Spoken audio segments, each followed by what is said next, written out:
to the Ascends at Boston Avenue podcast. My name is Philip Boone, and my co-host is Caitlin Drake.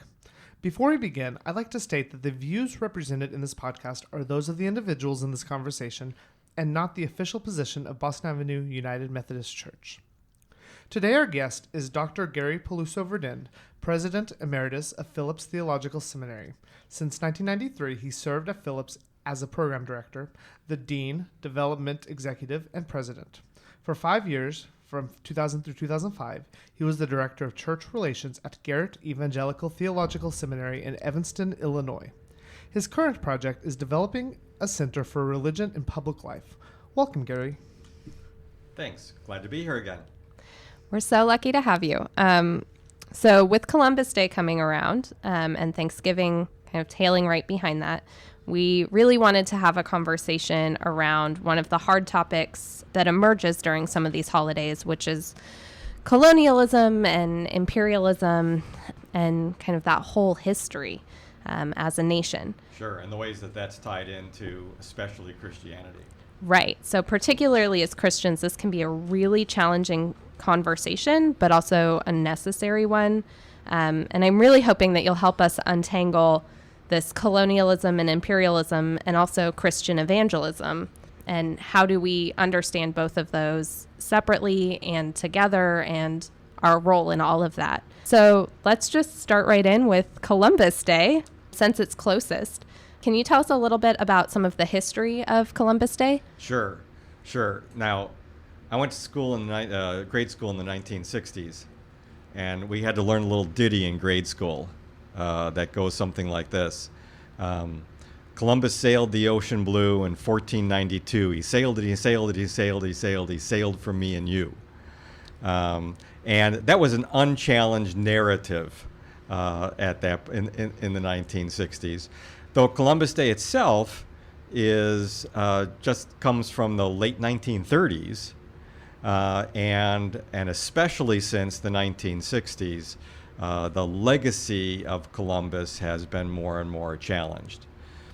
So the recognition of Columbus really came about because of the strong population of both Catholics and Italians who had settled in the United States, especially in that 1880 to 1920 period.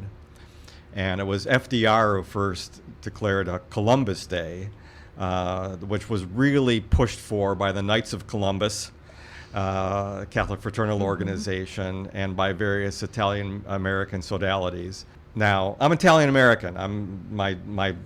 Two of my grandparents are from Italy, but I much more have migrated over the years to the side of Columbus wasn't such a great guy at all. And he didn't sail for me and you. He sailed for for European colonial ambitions. So for me, these days, I'm not much of a Columbus celebrator, despite the Italian-American connection that I have. Columbus was, in fact, throughout the 19th century, he was, for white America, he was the representation of discovery. We didn't call the capital of the United States, we didn't call it like the District of America. It's District of Columbia, and Columbia is the feminine form of Columbus. Before there was Lady Liberty standing in the New York Harbor, the iconic representation of the United States from late colonial days right through the 19th century was Columbia. And most people know Columbia Pictures, and the icon that goes along with that's Columbia. So Columbus was all the rage during all that time. But what Columbus represents, I think, to a lot of us today is when Europeans first came here, they had very much of a perspective that this land is going to be our land. And they thought that for two reasons. In the late medieval period, one of the popes set out something called the doctrine of discovery, that said that basically divided the unknown world divided it up between Spain and Portugal. You can have this and you can have this, as if everything belonged to the Pope, and the Pope could decide all that, and with the instruction that as they went to any country where that was currently undiscovered, but they would discover people there, that they would then be evangelized and converted to Christianity, so that they'd both become subjects of whatever sovereign, whether it was the Spanish or the Portuguese sovereign, and they would become Christians. That was one. The other doctrine, which came then later on, and this was from English common law, is a doctrine that basically said if a land is vacant, you can have it. And by vacant, they meant if it doesn't have the equivalent of a European structured building on it, and something that resembled a European-looking farm, it was vacant land. So despite the fact that what the colonists found was fairly well-groomed forests and clearings that the native persons had laid out to drive game into them, that they could surround them for the hunt, and their organization of fields and pathways and trade and all the other things, those were all not European-look buildings, so it was declared to be vacant land. And that meant by British common law that if it was vacant, you could take it. So between the doctrine of discovery and this doctrine basically of vacant land, this is what both created the legitimacy of Europeans going for the land, and for that doctrine of discovery, that the last part of it I mentioned was the conversion of the peoples there. So the entanglement of settler colonialism and evangelism is about as old as Europeans knowing there were possibly other lands than the ones they already knew. When did we as a society start to see more critique of this holiday? Or has there always been some type of critique but it was just from disenfranchised or marginalized voices? And were these voices able to finally get a platform? Or when did the critique start? Right, and I think you're right, Philip, in the way you lay that out. Yeah, the critique has always been there, but it's been a suppressed critique. The dominant narrative, and this is really about story. I mean, so much about whether we're talking about Columbus Day, Thanksgiving, and the like, is what's the narrative here, and who does the narrative serve? Who does the narrative include? As well as, at times, who is the narrative excluding? And the narrative of manifest destiny, that white colonists ought to occupy this land because this is somehow, it's the new Israel, it's the promised land, it's the primitive place where we could throw off all of the superstitions of Europe and repristinate Christianity based on a New Testament model. This was called primitivism by historians, and that it starts, that this sort of this Puritan radiation theory where you start on the East Coast and you push your way all the way west, and you get to occupy this from coast to coast, and this is the destiny for white people. And it always was a destiny for white people, right? But the narrative didn't always say that. Though the history as it's been written and explored, history always is amenable to the questions you're putting to it, since the historical record is always so much bigger than what historians ever write. And I'd say it's really, Philip, it's in the last, let's say the last 50 years, but more so the last 30 to 40 years, that there's been the movement amongst historians has been away from one grand narrative somehow supporting the exceptionalism of white manifest destiny, and more towards what are the other stories and angles on this story that need to be told. As one person put it, it's not the story not of the people who landed on Plymouth Rock, but the stories of the people that Plymouth Rock landed on.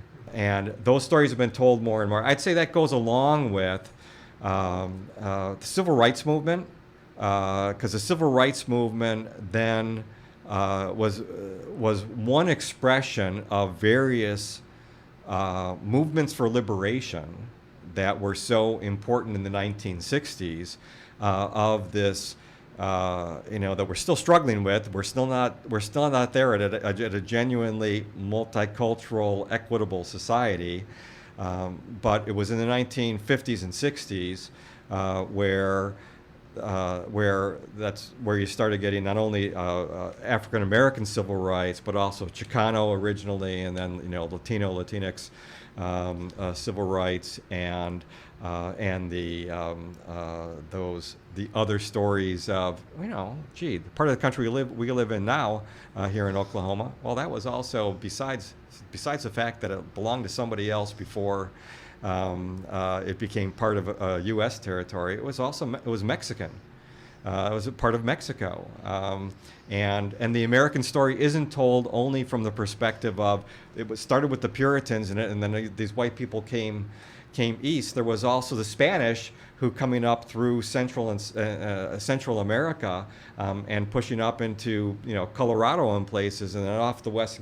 So American history doesn't have one starting point from American history, and the histories of all the indigenous peoples, probably the 100 million people who lived between Alaska and Argentina, current day Alaska to current day Argentina at the time when Columbus arrived here and discovered everybody. Those histories are being told more and more. You had to have the liberation movements in the late 60s to then create the impetus for history departments to both get interested in those kinds of histories, as well as to hire more persons from previously suppressed communities who had the academic credentials to start writing those histories. So highlighting those other voices, the voices that haven't always been the dominant narrative, what are some of the alternatives then to Columbus Day celebrations that we're seeing emerge? Right. Yeah, there are a lot of Italian Americans who do not want to retire Columbus Day, but Columbus Day is it's one of those, we did without it for over the first 200 years or so, 150 years. We could do without it again. Columbus himself is now understood not as a great explorer, as much as a person who was very ambitious, who immediately looked at the native persons here as labor, as slaves. I mean, he actually took some of the persons from the first island they landed on, took them back to Spain, thinking, as slaves, thinking they were a gift to the Queen. The Queen of Spain actually had enough moral sense to be outraged and said, "These might be my subjects, but they're not my slaves," and send them, free them and send them back, and all. But so Columbus was actually rougher than a number of other people of his day. So we could really move on from that. Alternatives, and I think what a number of cities have done, including Tulsa, which is to at least add to, if not not to replace, an Indigenous Peoples Day. Right. I mean, when we at this point, I'll say it this way, and for some of our listeners, this may sound a little too political, but that's me. I might go this direction, which is, what's the story that's going to help move America forward at this point? Is it a story of basically white supremacist manifest destiny, where this country is for white people and for those people and for any other people who can live the way that white people want to live only? Or is this country genuinely an experiment in multicultural, multi-religious, multi-ethnic, multi-racial democracy like the world has never seen before? Is it like Lincoln said that, we are, humankind's last best hope, as in a country where people with genuine differences can learn to live and decide together? And so is the story a Columbus story that we look back to, or is it a story that in fact that including indigenous people's stories, including women's stories, including African American stories, including the Asian American stories, and the variety of ethnicities for persons from different parts of the world, not just from Western and Northern Europe? Can we write a story that includes all of those? It's by listening to stories like indigenous people tell about how this land for them was Canaan, and they were invaded rather than promised land and the like. It's by listening to those stories that those who are white Americans, I think, need to learn to change our story that had been dominated by the Columbus sailed the ocean blue for me and you. Moving on to Thanksgiving. Yeah. Who created our Thanksgiving narrative? How did that come to be, the way we see Thanksgiving and the way that has been told for years and decades and generations? Yeah, now, this is a little bit beyond my expertise, but I know parts of that, okay? So the first part of that I know is that Abraham Lincoln created the first Thanksgiving Day. But you have to also know, and people are often surprised at this when I say this, during the Civil War, both the North and the South celebrated both fasting days. I mean, that wasn't a celebration. They marked fasting days, and they had Thanksgiving days, and they were tied to the war. If there was a win, it was a Thanksgiving Day. If there was a loss, it was because we hadn't been faithful enough. We hadn't been repentant enough. Both the North and the South felt this, and so it was time to declare a fast. And I tell people, I said, so are you okay with the president declaring a Thanksgiving Day every year? Yes. Are you okay with the president declaring a fast day every year? Not as much. But that was part. It was a fast days and Thanksgiving days. So he declares first one. So that also means, though, that the narrative of the Pilgrims coming here and seeking religious freedom, which they were. The Pilgrims were a separatist group. They had been persecuted in their own country. They had found some refuge in Holland before migrating over here. They did come for religious freedom. That's correct. But the clarification being that it was religious freedom for themselves. For themselves, right. I love the line from the religious historian Sidney Mead, who in his book Lively Experiment said that each group from Europe came here to worship in their own way and persecute in their own way. They really had trouble with this religious freedom thing. But the whole narrative of the Pilgrims and the first Thanksgiving and all, that developed sometime after the Civil War. Thanksgiving isn't really regularized until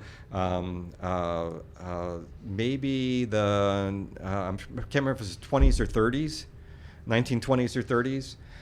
And then it was set to somehow correspond with the commercial calendar of Christmas sales. And how many weeks after Thanksgiving was there for Christmas sales? Because when I was a kid, it was still the case that there was nothing of Christmas in the stores till after Thanksgiving.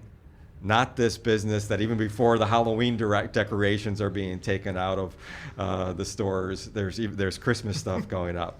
So it was, so that the post-Thanksgiving season was the Christmas selling season. So Thanksgiving was partially set to make sure that there was a goodly number of weeks between Thanksgiving and Christmas for Christmas retailers.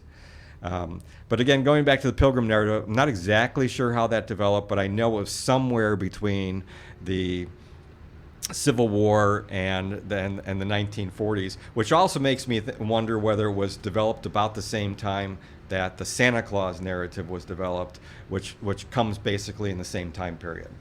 Hymns sung around Thanksgiving generally highlight harvest and abundance. But how have faith communities perpetuated the fairy tale happily ever after story? Okay, tell me more about the happily ever after story. Is that just like the Pilgrims and the Native Americans got together? Yes, they get together They and help each other out, and everybody gets along like that. Yeah, how have faith communities perpetuated that story? Right. Well, let's put it this way. Most faith communities, in especially predominantly white faith communities, I'll put it that way, in the U.S., we tell a version of the American narratives that are the American narratives and not necessarily the Christian narratives. If part of Christianity is to pay attention to those narratives of persons and groups that dominant society has oppressed, which I would think coming out of Jesus in the New Testament would be a good thing to do, is pay attention to such narratives. We didn't do that for a great part of our history. And so, yes, the harvest abundance and how the native peoples of Massachusetts and Virginia and the like helped the colonists get through those difficult winters and taught them to plant corn and use fish for fertilizer and all that. Yes, we've perpetuated that narrative without also saying, yes, and then our colonists went and demanded more land, or found reasons to take something, or fought numerous wars, even during the colonial days, trying to move further and further west, and the so-called French Indian Wars. What were those about, and whose side were the native people on, and why were they on which side, and all that? I mean, the basic narrative of how white land hunger drove the American narrative that we suppressed. And again, we would do it sometimes even from a religious point of view, as in, well, Native people, they worship something satanic. They worship other gods. They are resistant to Christianity and like, well, if you were stealing from them and saying, we want your land and here's our God, that's not a fair exchange. So churches don't really talk much at all about Columbus Day. And usually at Thanksgiving, if we're not talking about this happily ever after narrative, our reframing is just around being thankful, which is, I think, a helpful and useful Christian practice, not necessarily just as a one-day holiday, right, but right. as a consistent practice. So beyond that kind of pivot to thankfulness, do we have a responsibility in reframing the narrative of these days? Is that focus on thankfulness really a cop-out if you're not challenging colonialism in the church? I think that's a great question, and like gratitude, this isn't something you do in a day or in a season. Mm-hmm. I think fundamentally this is about the stories we tell throughout the year, what we include and what we don't include. I think you're right that gratitude can be a cop-out if it's Thanksgiving based, and I was reading about this again today about creating the narrative that the Indians were the givers. We were here. The generous the generous Indians giving rather than also the we took part of the narrative, and it's the silence on the we took part that we have a moral culpability to rectify. When looking at the relationship of the church and indigenous people, the Methodist Church has its own history. Can you tell us a little about the relationship the Methodist Church has had historically with indigenous people, both in the U.S. and elsewhere? I can speak to the U.S. more so than elsewhere, because elsewhere I'm from what I know of the missionary movement, we had the same prejudices as just about everybody else had in terms of we're bringing civilization.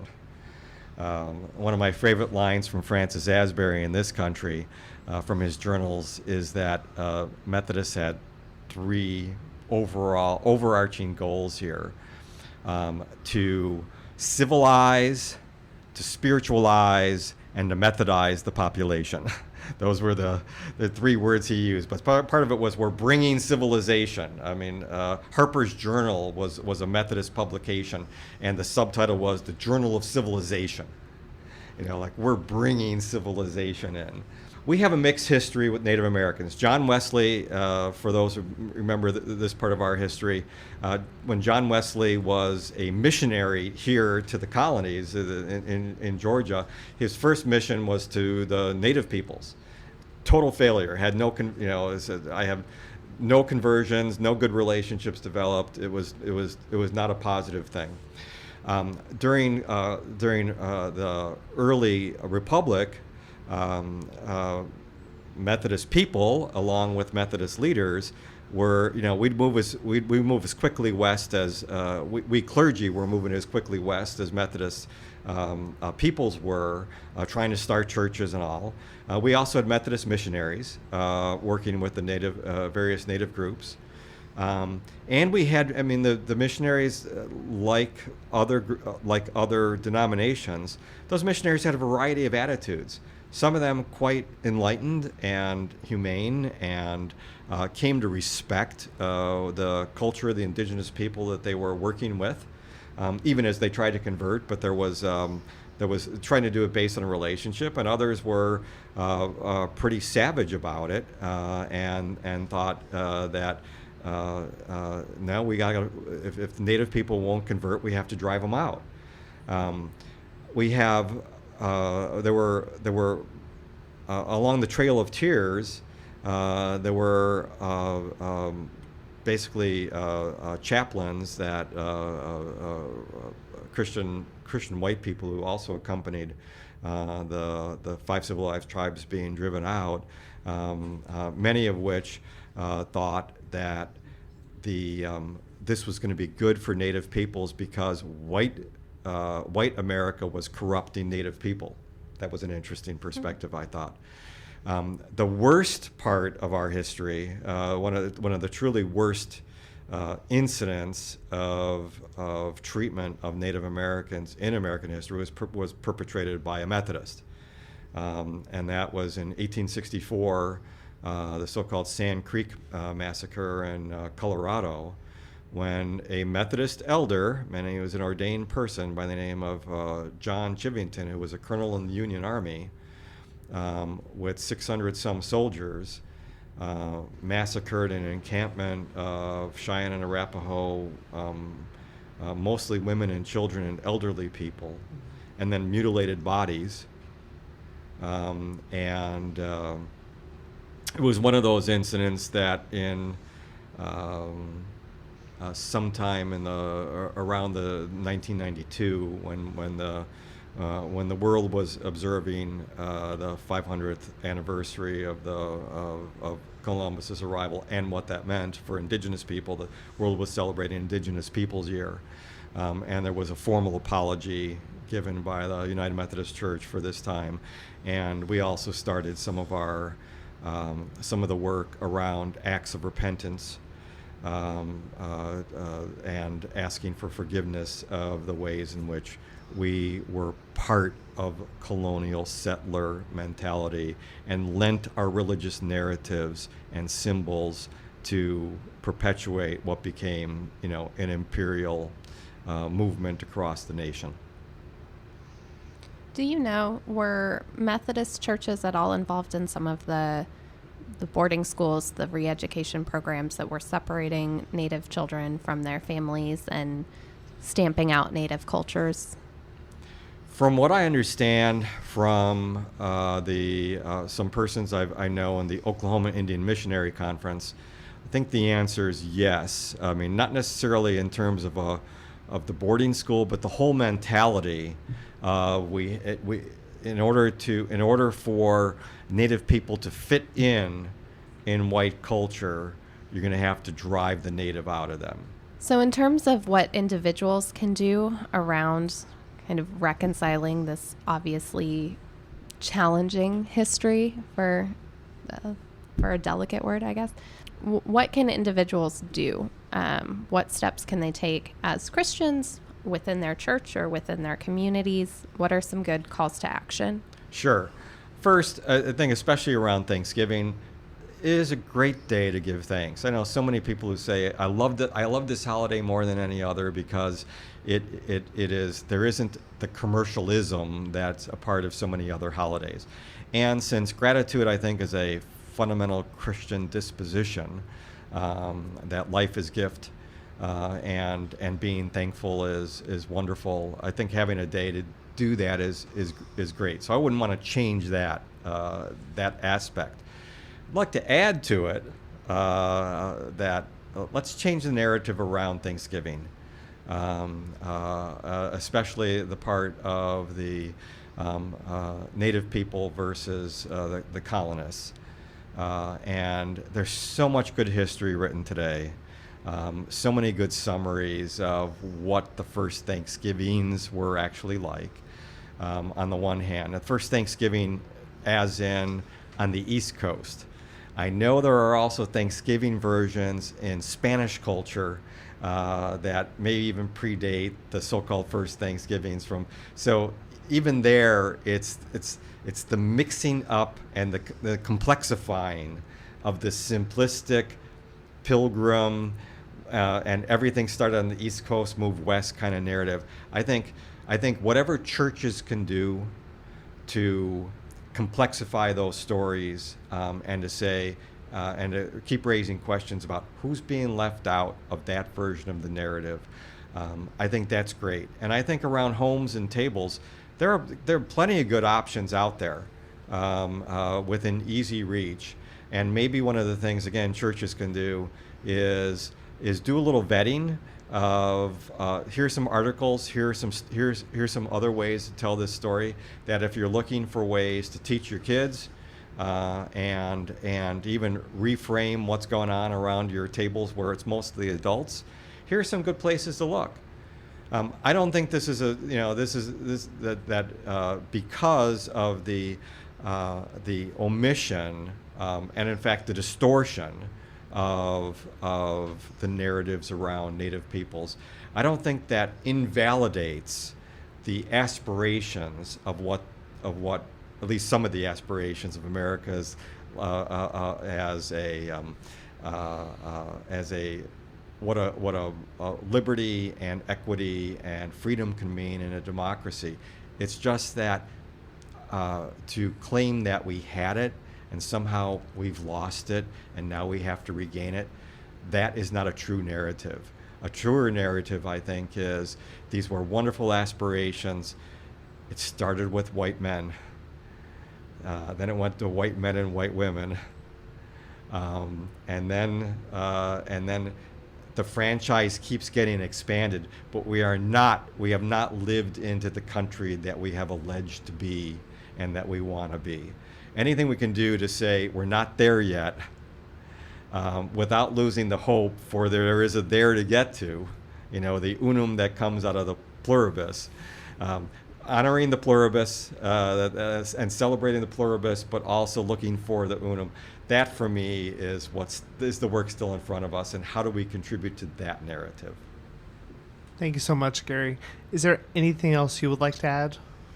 No, I appreciate the questions, and these are difficult times we're living in, and again, I think that anything we on the religious side can do to both support those stories and to give voice to those stories that have been underreported, as well as to look for that new story that is one that all Americans can actually embrace. That would be a great thing to do. Thank you. This has been the Ascends at Boston Avenue podcast. We are located at 1301 South Boston Avenue in downtown Tulsa, Oklahoma. If you want to know what's going on at our church, you can visit our Facebook page to see all about all the happenings here, and we will talk to you next time. Thank you.